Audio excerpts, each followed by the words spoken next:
Boom, coming in hot, Chichi. How we feeling, brother? Case. Friday, it's Friday. Friday. Do you know that? Do you ever see that video? There's a girl that sings that song. It's like Friday. Apparently, she was like a rich kid, and her parents like funded like a full-on production company to create this video, and she made like a lot of money on it. You don't know that stuff? Ask your kids. Ask your daughters. They'll know who it is. Just sing that Friday song. Wait, so I'm so out of it. You have children though. You have like daughters who are teenagers. You should be locked in. Like, do you do TikTok videos and stuff? Like, all my teenage daughter, all she watches Mr. Beast videos, which I told you about, the guy who gives away millions of dollars. Beast. Incredible. And then she watches Kids Baking Championship and Survivor. I mean, she watches Survivor, and then she watches Lost. And now I'm starting to feel like a bad dad because this is what my daughter does all day. Wait, we still have to get her on Kids Baking Championship. We've been trying this. I know. Anybody out there who has a connection to the Food Network and the Kids Baking Championship, please contact us. Text us, tweet us, whatever you want. Dude, I'm so excited. I'm so excited for the World Series to start tonight. It's only taken like 7 weeks for the between games, but we got this clip coming out. Oh man, if you guys didn't listen to our show yesterday, Sean walked us through the at-bat against Adam Wainwright. I'm working on it now. We previewed it. I'm excited to send that clip out. That's gonna be awesome. Yeah, we got video with it. We got the Wainwright throwing pitches. Well, that's what these guys tonight. They're gonna have their Adam Wainwright story. They're gonna have their stories of. They are. You know, whatever it is, they're going to all have memories from these next 7 days that'll live on forever, man. It's so freaking cool. It's very exciting. All right, so let's just dive right in. Holy shit, it's tonight. The World Series is tonight. Let's do this. I'm putting you on a spot. So, key to a Game 1 victory for either team. Justin Verlander pitching. This starting pitcher tonight is going to be the key. You know what I mean? You got Verlander versus Nola. You know, Nola got bumped around a little bit his last start in San Diego, I believe. Verlander pitched well. You know, I think the starter's going to set the tone at the end of the day. I like that. And I really believe that, you know, the Astros will win the bullpen battle because their bullpen had a .8 ERA, .82 ERA in the 7 games that they've played so far in the postseason. They are legit. Yeah. But I really believe that the starter is going to set the tone for Game 1. Okay, another rapid fire question, and these are all popping in my head right now. This is what Sean and I do, like on a phone every day. So, like, we figured we just start this and just see where it goes. So, here's the next one: hitter in each lineup that you, in your meetings, are saying he will not beat us this World Series. You like that one? You know what? Right now it's a little weird. I think early on in the playoffs, you would have said for the Astros it was Alvarez. Now you're gonna say it's Bregman. 100%. You know what I mean? So you got those guys in the middle of the lineup. You know, pick your poison. You know, I think you're gonna have to go with a matchup. You know, how well does your bullpen match up to either one of those guys? But you know, for me right now, Bregman's the one that seems really hot. He's locked in. He's hitting everything. Everything he's hit is a rocket right now. Yeah. And I'd say on the other side, man, you can't let Bryce Harper beat you. You know, because Hoskins is a guy that got hot and has hit some home runs, but he can get cold quickly. And he has some holes. They have holes. Yeah, some holes. Yeah. Schwarber's a guy that gets hot in a cold one. Now, when he's hot, he can be one of the hottest guys out there. He can get you. Harper's just such a good hitter, right? He's going to get, with guys in scoring position, he's going to give you a heck of an at-bat. He's going to fight you tooth and nail until the end. Like you saw that home run he hit the other day, it was a 7-pitch at-bat, got a pitch middle away, drives it to left center. That means he's still on the heater away, which just shows me he's a great hitter. You know, a guy hits close to 300 every year. So for me, in that Phillies lineup, you can't let Bryce Harper beat you in a big situation. Love it. All right, let's go bullpens. Who's the one guy, maybe even if they haven't been doing great or they have been doing great, I think both bullpens have been pretty good, generally speaking. Who's your bullpen X factor not named a closer? This is a tough question. This is a very tough question. This is a very tough question because I don't really know the names of the bullpen guys. All right.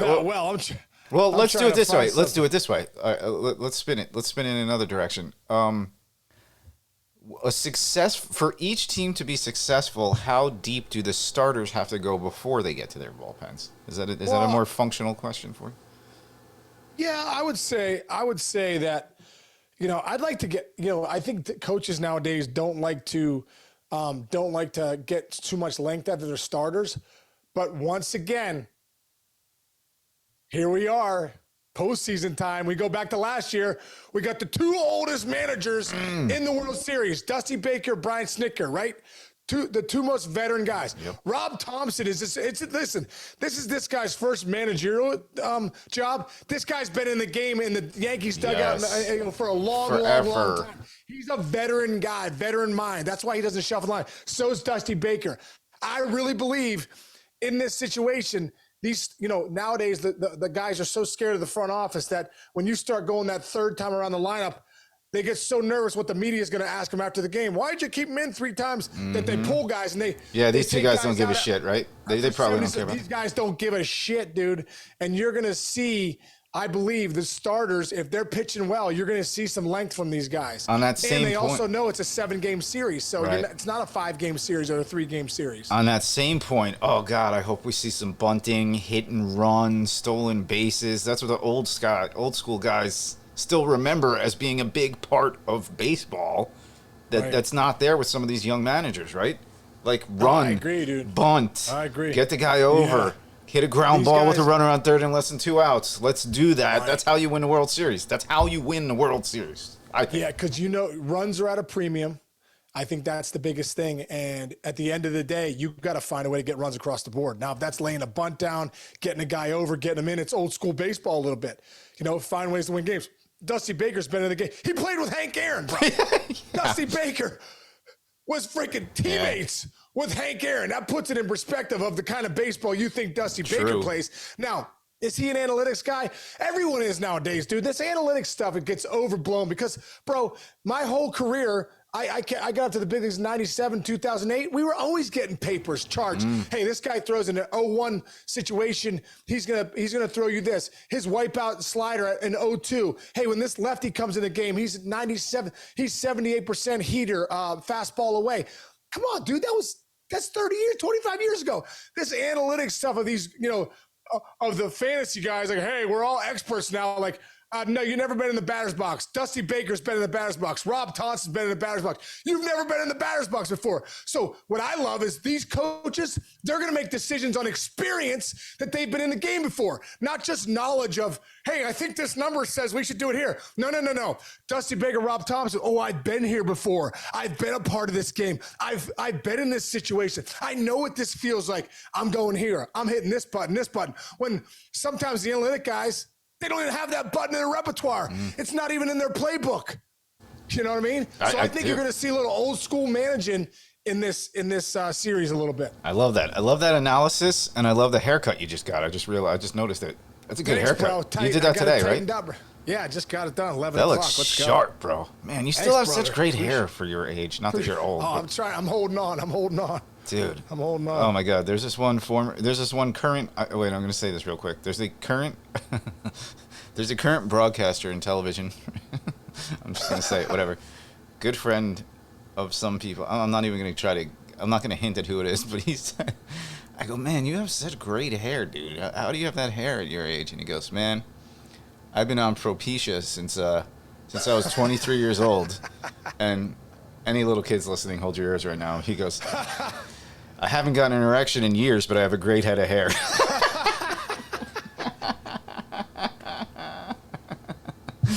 Anyway, there are definitely side effects. There are definitely side effects. You still get great hair, though. You don't want, yeah. I think you got to weigh that. That's a heavy weight to decide whether you want the hair or the other thing. Anyway, so funny, dude. I got a question for you, Chinch. Oh, okay. How many Hall of Famers do you think are in this? Let's go down the list of guys that are in this World Series, and do you think they're Hall of Famer or not? So let's start off with my man Justin Verlander. What's your take on that? Oh, first ballot, right? First ballot, I think so. Especially this day and age, like they all talk. The 300 win thing is gone. Like I think CeCe's a Hall of Famer, even though he didn't get close. He didn't get to 300. Right. I think him and Verlander are the last old guard of like the old kind of starting pitchers. I think he's a first ballot Hall of Famer. That's a good one. I think so too. Well, he's gonna win his third Cy Young this year. He's already passed the 3,000 career innings threshold, which is incredible. He's got nine. He's a 9-time All-Star. He's ranks 27th among pitchers. He has got 244 wins, over 3,000 punch-outs. He's got 3 no-hitters, which I played first base for one of them, and a diving play on Craig Counsell, no big deal, on his first one. And the guy's an absolute stud. He's going to play even longer because he takes care of himself and he prepares so well. All right, what about this? Dusty Baker. If Dusty Baker doesn't win the World Series, is he a Hall of Famer? I want him in a Hall of Fame. He is an icon. Great manager, great numbers as a manager through his career. Really good. I honestly like take his comps and put them with Joe Torre's comps. He doesn't have all the World Series, obviously, but like he's that guy that was like a really, really great, respected player who also happened to be a top 5 manager in his generation. I want him in. Right. I don't know if he gets in. Do you think he gets in? I want him in. If he doesn't win the World Series. Dude, he's a Hall of Famer. Because, I agree. He was a hell of a player. That's what I'm saying. Baker was a really good player. So I like that. He's one of just 12 managers with 2,000 wins. The first black manager to reach that milestone. Yeah. The only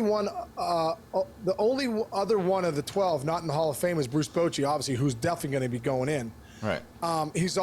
Baker's also the first manager to lead 5 franchises to the postseason. He's got to be a Hall of Famer. How about this? He's also one of the very few managers who you watched be a manager and who your kids have watched be a manager. Think about that. Think about his longevity. And by the way, say whatever you want. Take the steroids out of it. He has coached or managed some of the greatest players of all time. He had Bonds. Oh, yeah. He had Sosa. Say whatever you want about him. The guy hit 60 home runs 3 fucking times. Exactly. Derek Lee, all those guys. All those guys. Harper. I mean, Jeff Kent. I'm rooting for him. First of all, he's the greatest guy in the world. I know, anybody who knows him, he's the greatest guy. But listen to this, Chench. Look, dude, I met Dusty Baker back in 1997. I was playing the Arizona Fall League. Gary Matthews, the Sarge, who's one of the greatest dudes ever. So put this together. The Sarge and Bake are like best friends, right? They're like 2 of the greatest human beings ever, right? So Bake would come down. Sarge was our hitting coach at the Arizona Fall League, and Bake would come and came to visit us one time and, got to meet. I was like, man, what a great dude. Then I got to play against him because when he was with the Giants and then when he was with the Cubs, but I really got to know him a lot in the Cubs because we faced him all the time. And I remember he came up to me before the game one time. He grabbed me, and I was a fiery player. I love the game, dude. I love the game just like I love what we're doing now, and I love baseball. But I used to get to second base, pump. I just was a fiery player. Remember, he pulls me aside one day, comes up to me before like batting practice. They're done hitting. We're in Chicago, and I'm coming out, and he's like walking off, and we cross paths. He grabs me. He's like, hey, he goes, you love the game, don't you? I go, yeah, I love the game. He goes, it shows. Oh. He goes, I love watching you play. He goes, not necessarily against us, but I love watching you play the game because you got a lot of passion. Like? And I was like, let's go, dude. Like I was like, dude, I love Dusty Baker. I love everything he stands for, and so I don't know, man, for Dusty Baker to say it was so cool. And whenever I would come on deck from that moment on, whenever I was on deck, especially at Wrigley or wherever I was on deck, I used to look over there and he would always tip his cap to me. Wow. That's an amazing story. Isn't that incredible? So he'd tip his cap, I tip my cap back, and then we're going at it, obviously, but he respected guys that loved the game just like he did. Yeah. This guy loves the game, and no one in the world can put a toothpick in their mouth, twirl it, and look as badass as him, man. You would be in the hospital if you tried to do that right now. You'd have to call Jess and be like, Jess, call 911. I would get stuck I got a toothpick in the roof of my mouth. That's terrible. How does Dusty Baker flip it 80,000 times during a game, So yeah, it's like taking a bad bite out of a Dorito. You ever do that where it hits your top? Yeah, dude. How about when a Tostito chip hits you in like the? Oh no! I got this space up here in my teeth. Like I got to get it fixed for like 48 years now. And like you bite it, you go to get the salsa, and the chip hits you wrong. It hits you, you start bleeding. You're like. You go down, like it takes you to your knees. I got another great Dusty story. This was cool. This is when Dusty wasn't managing in that little window. He was doing ESPN stuff and not managing. He and Jerry Manuel are super tight, and they're out on the West Coast, or we're living in the West Coast. And remember, Dusty's kid ran onto the field, the JT Snow play, like almost. Oh yeah, Darren, yeah. Almost got like run over. Well, like we worked with Jerry Manuel for a few years at the network, and he told the story. He said. This is the coaching staff when Dusty's kid was about 12 or 13, Dusty managed his like inner city baseball team, and the bench coach for like a 13-year-old team was Jerry Manuel. Like, can you imagine, like, you show up with like your ball bag and you're like the dad who, you know, you got your kids like uniforms and everything's great, and you walk over and there's Dusty and Jerry Manuel just standing there waiting to play you. That's pretty cool. Great. That's so, dude. Another quick story about Bake. When I was first done playing and I went back to coach with the Reds one off season, but really went down there to bring my kids there, right? Well, Darren was there too. So it was Darren Baker and then me, my sons Jake and Andrew. And wow, the Amazon guy just showed up at my door with 7 packages. I don't know what Sarah's doing. Is that Sarah? We must be ordering some big time stuff. Oh no. Anyway, that's a whole nother story. Anyway, so we're there playing, bro, and Bake would come out after anything was done. I was on the side field with Darren, and Darren's a good player, dude. He's in the minor leagues right now. He's gonna be a big leaguer. Dude, he goes to left center, so nice, all this stuff. But Bake would come over, dude. It was me, Bake, Darren, and my 2 kids, and we're taking BP, and Bake was the best because he understood that as a baseball player, bro, you want nothing more than your kids to be a part of the show. So I remember Dan O'Brien, like, whatever. Anyway, this guy traded me from Cincinnati. You know, I was incredible. Anyway, that's a whole other story. When he got the job as the GM for the Reds, he came in and the first thing he said was, "Hey, listen, I just want to let you guys know that there's going to be no kids allowed in the clubhouse." Well, dude, my kids were just the age where they could come in the clubhouse. I raised my hand. I'm like, "I just want to let you know, Dan, you're going to have to find me whatever you want to find me. I'm bringing my kids in the clubhouse." Nice. And then Jerry Narin, one of the coaches, was like, "Me too." No way. This is a crazy story.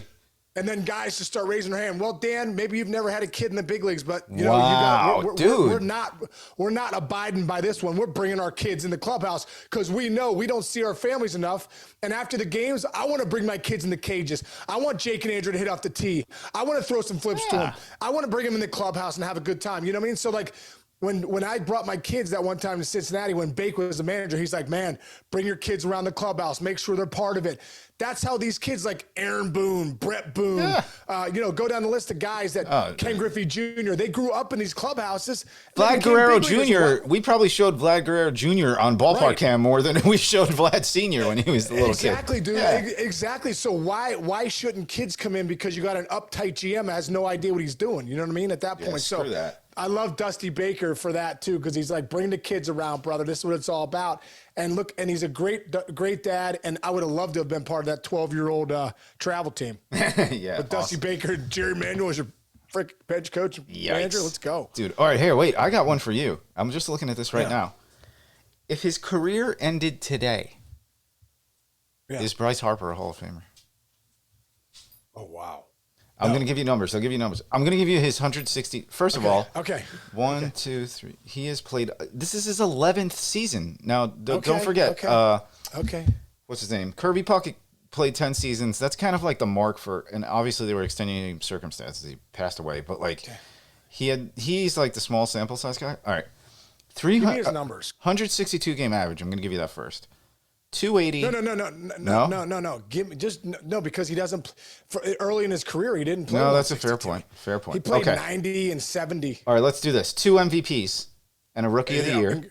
Incredible. Dale Murphy's not in the Hall of Fame. 2 MVPs. There you go. Okay, 1, 2, 3, 4, 5, 6, 7-time All-Star so far. Yeah. 2 Silver Sluggers. Not that really matters. Here's what we got. Overall, he's a 280 career hitter right now. Okay. He's got 122 stolen bases, which is a little overwhelming compared to others. He's got 285 homers. Okay, that's good. He has 23 doubles, 298 doubles, 23 triples. Let's see. I don't know. How many hits does he have? How many hits? Hits. 1379. So he's not there yet. He's not there, but he's going to be a Hall of Famer. It's interesting because Trout is everybody says Trout would go into the Hall of Fame right now, wouldn't he? Yeah, but Trout's got his numbers are a little like 300. I think is he have 400 homers, doesn't he? Does he already? No, does he already? I think so. He has. Yeah. Get his numbers pulled up. 350 on a dot. That's a lot. 350. Okay. He's got 300. 303 career batting average. He's going to have 1,000 RBIs by next year. Oh, that's incredible. How many hits? Hits 1543. Okay, 1543. Okay. He led the league in runs. 1, 2, 3. He's led the league in runs 4 times. I would say Trout is a Hall of Famer right now. Yeah. So I would say Harper's 2 years away. I like that. Yeah, he gets over 300 homers and 2 really productive years. Harper's a Hall of Famer for me. Okay. Just the MVPs. Yeah. God, you pull up. Trout's numbers are just ridiculous, dude. They're it's ridiculous. It's at a different level. They're not human. It's not human. Yeah, it's incredible. 1,000 OPS or whatever. Joke. The one guy that showed up to the draft in 2009. I remember sitting in a bullpen. I was sitting in a bullpen, and it was our first year doing the draft. And so we're recording and everything, and they're like, "Oh, this kid from Jersey, this local kid showed up." I'll never forget it. It really is like an all-time moment in my career. Looking back at it, because back then it didn't, and it was like, you've heard the story. It's like the Jersey kid showed up, and like the draft starts, and it takes a while in the beginning because like every pick it takes like 5-10 minutes to get to like the next one. Back then, especially, it's faster now, but. Yeah, it was like, oh man, this poor kid, he's sitting in a dugout by himself. What a it's almost like, oh, what a loser. Like, why just showed up, whatever. And all of a sudden it's drafted. Oh, Mike Trout from the and everybody's like, oh, good, he got drafted. Thank God, this poor kid. It was like the 26th pick or something. Dude, yeah. And it's like, we'll never see him again. But thank God, we had the moment. We got it on camera. Some kid gets drafted and gets the hug and shake hands. And then it's Mike Trout, dude. He's maybe the greatest player of all time. Was just sitting there. And I'll never forget. Dude, I kept walking in there, and he's just sitting there like. They were in a dugout of them. I remember, dude, his whole family was in the dugout. I remember that. Oh, my God. It's so I was freaky. like, please, Lord, let Mike Trout go first round. And what's crazy was, if you go back to that draft, I don't remember. It was picks 20-something. Yeah. But the Angels had 2 back-to-back picks, and they took Randall Grichuk with the first one, and then took Trout. How about that? Wait, I'm going to pull the draft up. It's too good. And I love that story of that draft. Billy Beane, the GM of the A's, was like, to get to where is he from? Millvale, New York, or something, wherever he's from. It wasn't easy to get to upstate New York. He says, well, he makes this trip to Millvale, New York, blah, blah, blah. And Trout goes 0 for 5 with like 3 pop-ups to the infield. And then, Billy Beane leaves and goes, I don't think he's a first rounder. Right. Turns out he's not a first rounder. He's one of the greatest players to ever play the game. He's Mickey Mantle of this generation. That's what it turns out. Hold on, let me rip through that draft. Let me rip through that draft real quick because yes, you're right. He was 25th. 25th. And Grichuk was 24th, right? Yeah, so here we go. Strasburg won. That was a no-brainer then. That was a no-brainer.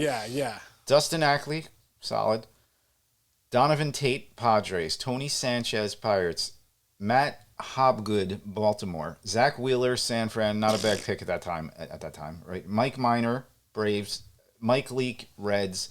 Jacob Turner, Tigers. Drew Story in Washington. Tyler Matzik, Colorado. Aaron Crow, Kansas City. Grant Green, Oakland. Matt Perk, Texas. Alex White, Cleveland.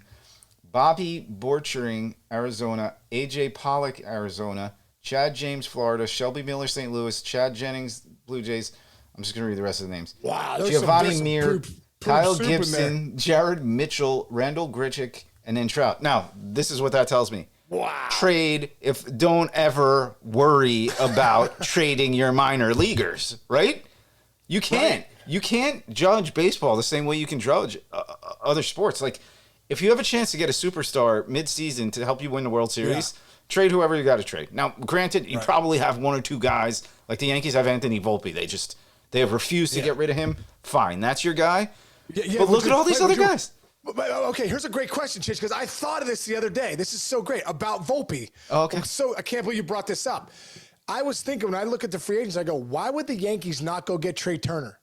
Mm-hmm. Why would the Yankees not go get Trey Turner? The guy is still young. Yep. He's the top 3 players in the game. He is a great shortstop, hits for power, hits for average. He would excel there in New York. So you have Volpe, who's legit. Don't get me wrong. He's not Trey Turner, though. Yeah, Trey Turner is not Trey. an established so you have a chance now to go get Trey Turner. Player. Right, and Trey Turner doesn't, he's a guy's going to give you good at bats. He's exactly what the Yankees need.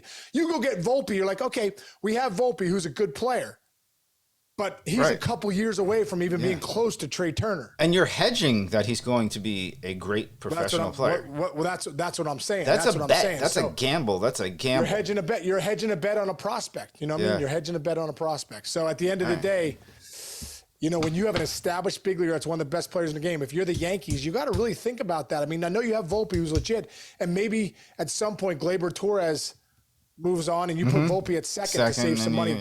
Because right now you could say, okay, Volpe and Gleyber Torres, I can make that comp. I can make that comp. Right. That's a good comp. Save a ton of money. You're going to save a ton of money, and Volpe in the long run is he's a baseball rat. This guy loves baseball. He's probably going to be a really good big leaguer. Like he's going to be really good. But right now, for the next 5 years, he's not Trey Turner. No, forget about just Trey Turner. You could have had Carlos Correa. You could have had Trevor Story. You could have had. There were like four. The shortstop position was like wide open. But you can still have Correa now too. You can still have Correa. There's another shortstop out there that's legit too. So you could. There's a few guys you can have. And when I look at the Yankees, I go, man, why wouldn't you want to have Trey Turner that can steal bases? He's the kind of guy that you need in that lineup. Yeah, I love it. All right, hey, you got to run, man. You got something going. Well, you got shit going on today, don't you? What do I got? No, I'm good. I'm good. I got the girls coming over after school today, and I just bought groceries that are sitting over there. I haven't put them away yet. Oh no, is there ice cream in there? I hope there's no ice cream in there. Oh yeah, there is some ice cream. Dude, I got to go put that away. That's not good. Yeah, you do. Dude, my mom, Kelly, my mother-in-law, birthday tomorrow. Going out to dinner in Brooklyn. I love going out to dinner in Brooklyn, bro. Let's go, Kelly. You've been to Brooklyn. There's nothing like going into the best. Dude, especially this time of year, it starts getting like cold out. You go into those warm Italian restaurants. Oh, bro, where like best, man. You get like a veal. You can fall asleep. Like I could use a veal parm as like my pillow going to sleep. You know what I'm saying? Bro, we went to Brooklyn a couple years ago. Sarah's friend Bree has this like brownstone, so we stayed there. Me and Jillian, Carly, my two daughters, and Sarah. Bro, to this day, still the best Italian we've ever had. Mm-hmm. And dude, like, was such a cool. And those neighborhoods are so cool that it gives you like a weird, just of a homey feeling. Yeah, especially in the fall, which it's just so cool, that little brisk air. So I love it, dude. And also, dude, I saw on your Twitter the other day or Instagram, you and Jess at the Columbia game this weekend. Oh, yeah. Great pictures, dude. Thanks, man. It was fun. Marty Morningwood came. His son is the quarterback's coach, so I got to meet him in person. That's cool. Yeah. Oh, that's cool. No, it was fun being back there, man. Now that I know Jess's dad, too, I look at Jess a little differently, like. Oh, because he's a tough dude, huh? Chich. Yeah, Chich, don't freaking double-cross Jess, because you will go missing. You will go missing. 100% certain on that. That's my Brooklyn wife right there. That's why I married. Dude, that's a good one to marry, dude. She's the best. I love it. Yeah. Keep your friends close and your enemies closer. That's not true. She's not my enemy. I love her. It's so good. All right, let's get after this weekend. Let's watch some baseball. You might catch us on a little Instagram Live at some point this weekend. Yeah, let's do it. Yeah, you let me know, Chich. I'd love to do that, man. Right. Yeah, let's go. Let's buckle up for the World Series tonight, Game 1. Let's go get it. Let's do it. Great start to the weekend, brother. We'll see everybody on Monday. Let's go. Let's go. All right, pal. All right, Chich. Love you, bro. See you, man.